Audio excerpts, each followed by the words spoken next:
Hello everyone.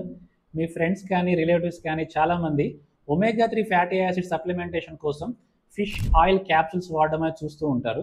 నా patients అడిగేటువంటి ప్రశ్న ఏంటంటే, ఈ ఒమేగా 3 ఫ్యాటీ యాసిడ్స్కి హెల్త్లో సిగ్నిఫికెన్స్ ఏంటి, ఈ ఒమేగా 3 ఫ్యాటీ యాసిడ్స్ని న్యాచురల్ ఫామ్లో తీసుకోలేమా, సప్లిమెంట్ అవసరమేనా అనేది. ఒమేగా 3 ఫ్యాటీ యాసిడ్స్ అనేవి ఎసెన్షియల్ ఫ్యాటీ యాసిడ్స్, అంటే ఇది మన బాడీ తయారు చేసుకోలేదు, ఐదర్ మనం డైట్ ద్వారా కానీ సప్లిమెంట్ ఫామ్లో కానీ తీసుకోవాల్సి వస్తూ ఉంటుంది. ఒమేగా 3 ఫ్యాటీ యాసిడ్స్ 3 టైప్స్ ఉంటాయి. ఒకటి ఏఎల్ఏ అంటే ఆల్ఫా లినోలెనిక్ యాసిడ్ అంటాం. సెకండ్ది డిహెచ్ఏ అంటే డెకసో హెక్సో ఇనోయిక్ యాసిడ్. థర్డ్ ఈపీఏ అంటే ఎకసో పెంటో ఇనోయిక్ యాసిడ్. ఫస్ట్ వేరియంట్ అయినటువంటి ఏఎల్ఏ ప్లాంట్ బేస్డ్ ప్రొడక్ట్స్ నుంచి వస్తూ ఉంటుంది, లైక్ షియా సీడ్స్ కానీ ఫ్లాక్స్ సీడ్స్ కానీ వాల్నట్స్లో.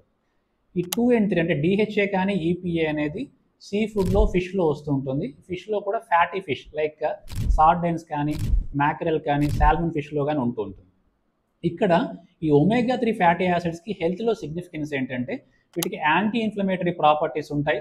దాని ద్వారా అది మన యొక్క బ్రెయిన్ అండ్ హార్ట్ హెల్త్కి చాలా ఉపయోగపడుతూ ఉంటుంది. సో ఈ ఒమేగా 3 ఫ్యాటీ యాసిడ్స్లో మెయిన్గా డిహెచ్ఏ అండ్ ఈపీఏ అనేది యాక్టివ్ ఫామ్లో ఉంటుంది. ఏఎల్ఏ అనేది డిహెచ్ఏ అండ్ ఈపీగా కన్వర్ట్ అయితేనే దాని యొక్క ఎఫెక్ట్ ఉంటుంది.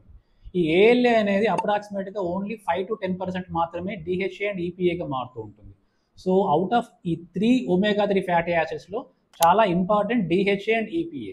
ఈ డిహెచ్ఏ అండ్ ఈపీఏ అనేది మీకు సీ ఫుడ్లో కానీ ఫ్యాటీ ఫిష్లో కానీ వస్తాయి.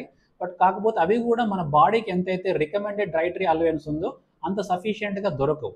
సో ఇటువంటి ఇష్యూస్ ఉంటాయి కాబట్టి ఈ ఒమేగా 3 ఫ్యాటీ యాసిడ్స్ అనేవి ఫిష్ ఆయిల్ క్యాప్సూల్స్ రూపంలో సప్లిమెంట్ తీసుకోవడం అనేది చాలామందికి అవసరం ఉంటుంది.